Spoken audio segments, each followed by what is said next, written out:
We are now almost ready for rigging. There's just one last step involved, and that's to apply some of the modifiers and optimize the model for efficient rigging. So as you can see, we have different modifiers applied along the model, like the mirror modifier here and there, subdivision modifier. There's still skin modifier on the branches and stuff like that. So I want to get rid of that, and basically at the end of this chapter we'll have a pure mesh ready for rigging. So right now I will just select all, press Shift D to duplicate, enter, and press M to move this to backup collection.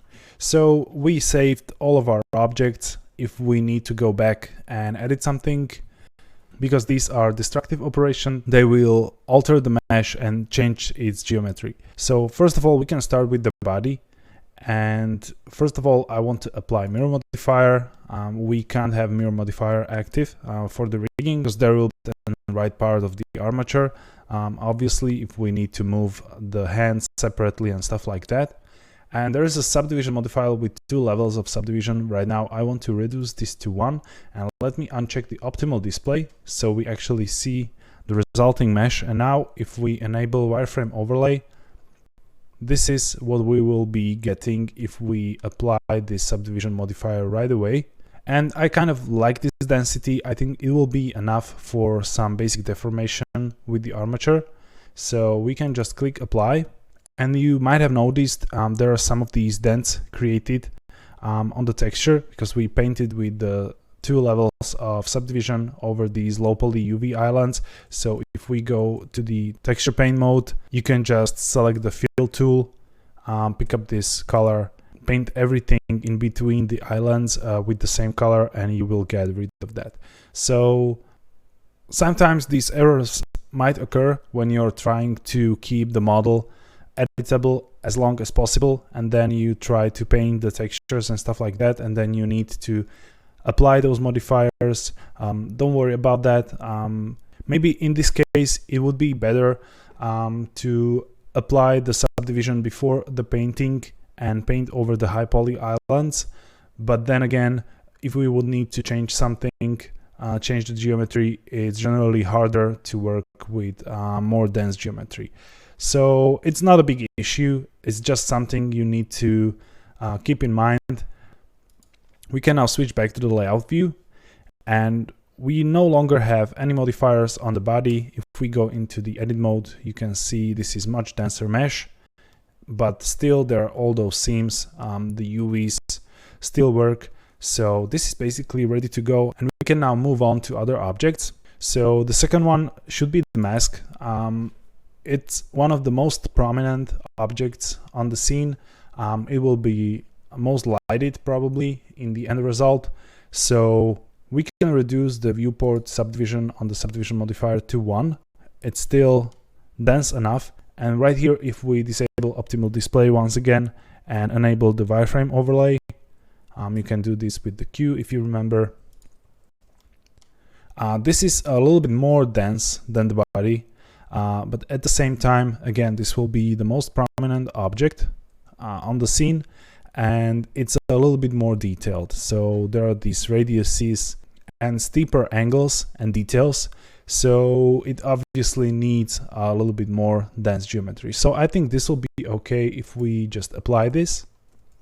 So that's the mask. There's no longer any mirror modifier because we applied it to have some of these differences on the left and right side to create some visual interest here and there. And for the feathers, I wouldn't add any subdivision modifier there or anything, but still there's a mirror modifier. We'll need to apply that, and it would be very tedious to go feather to feather and apply mirror modifier. So there's an easier way how to do this. We can select the mask, the head, and the branches and hit H every time to hide those. And now we can just drag a selection around those feathers. So we'll need to shift click one of those to have an active object that we want to merge those into. And let's press Ctrl J to join them into one mesh. And then we can apply this mirror modifier for all of those. So click apply. And now we have all of those as one mesh. and UV islands are just duplicated over one another, so the texture still works. So this is for the feathers. The head was okay, but I can see here right away that this neck might not be enough for the rigging. So we can select this loop right here and drag it out a little bit, and maybe even press E, then Z, and extrude, and scale this a little bit down. So we have a little bit more space there to work with the armature. So let me tab out. And now if we press Alt H, we'll unhide everything. We have then these branches, so let's select those and just press the slash key on the numpad to isolate them into a local view.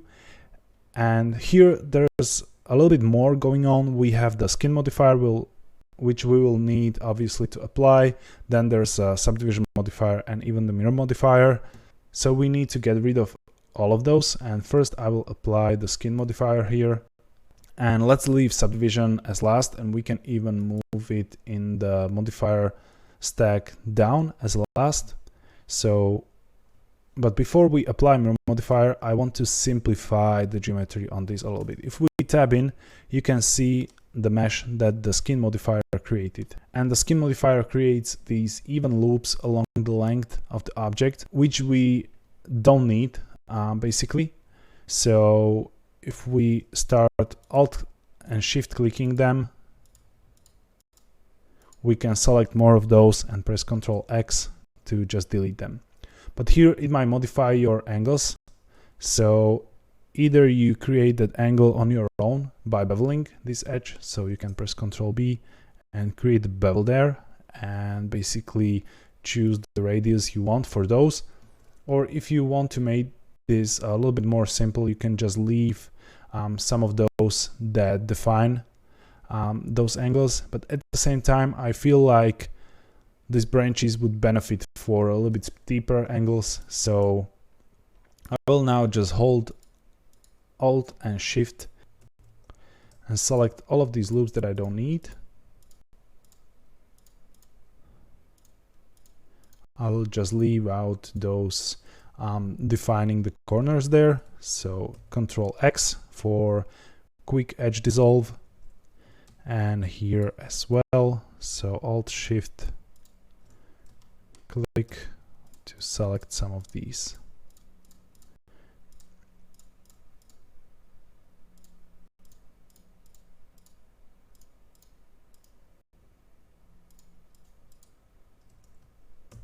Ctrl X, and this might look a little bit tedious right here, but keep in mind that these additional loops in combination with the subdivision modifier later would create thousands of unnecessary faces and vertices. So that's something you don't want to have when you try to rig something, when you need to maybe animate it later. And here I don't plan to do any animation, but at the same time some performance issues might occur if you have the geometry too dense.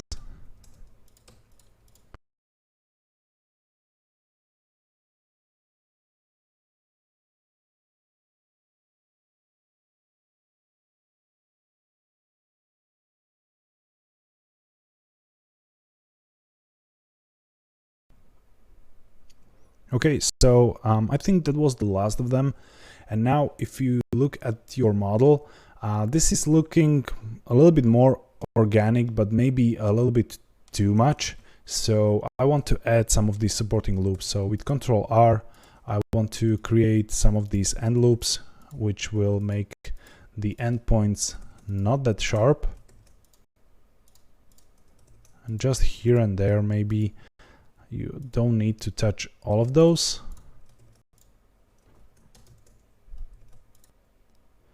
And now you can basically decide where you want some of these steeper angles. So here I want to select this loop and bevel this with 3 segments. Here as well.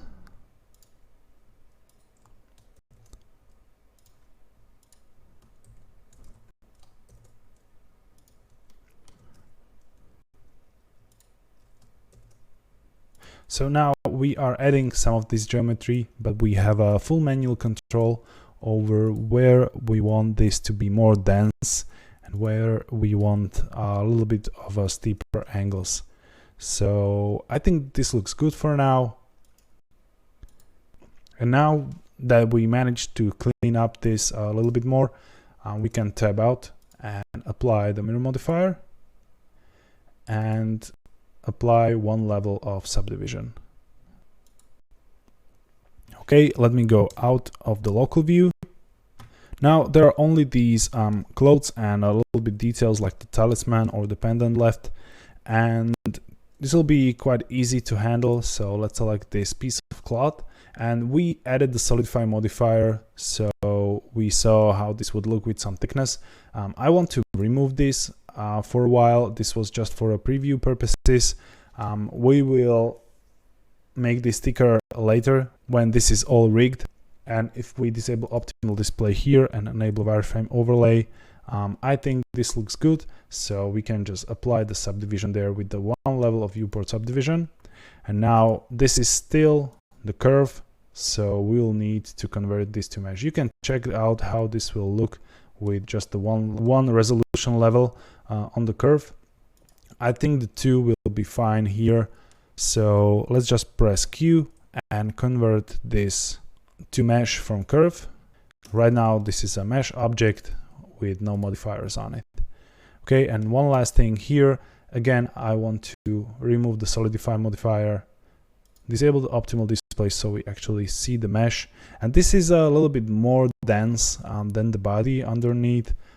If we disable this, this is just too basic, so we need some subdivision there, and I think the one level will be just fine, but we need to apply mirror modifier here as well and apply that subdivision there on that mesh.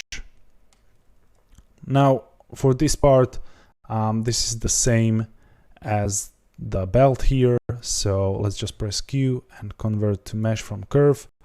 And again, I've created the quick menu by right-clicking on this option here and adding to quick favorites. And the last thing here, the talisman itself, you can see we have some bevel there and some subdivision. So if I disable this right now, we can see how this looks without the subdivision. And basically the bevels should be enough, but there's a little bit of a weird shading there if we disable subdivision. But we can easily fix that with normals. So just remove the subdivision here. We won't need that. And we'll enable harden normals. And that's the option on the bevel modifier that will basically adjust the normals so that the large flat parts are shaded nice. But you can see the warning here that we need to enable auto smooth in object data properties so that the Blender can take care of the normals. So let's just switch to the object data properties here, enable that auto smooth, and we can increase this angle all the way to 180 degrees. So we give the Blender full control over all the angles, and basically now the bevel modifier control the shading normals.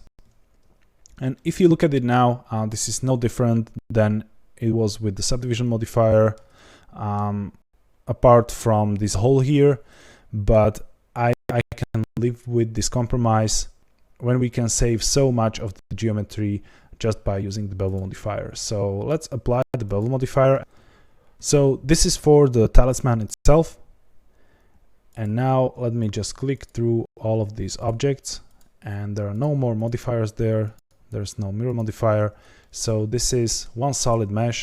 If we enable the wireframe overlay, we can see the mesh density right there. And I think this is fairly consistent. If you look at the size of these faces, there are no like very dense part apart from these details here on the mask. But as I said before, this is the prominent feature, and we need these steep angles there and some of these detailed areas. But all in all, I think this is quite consistent mesh density, and we can use this for rigging right away.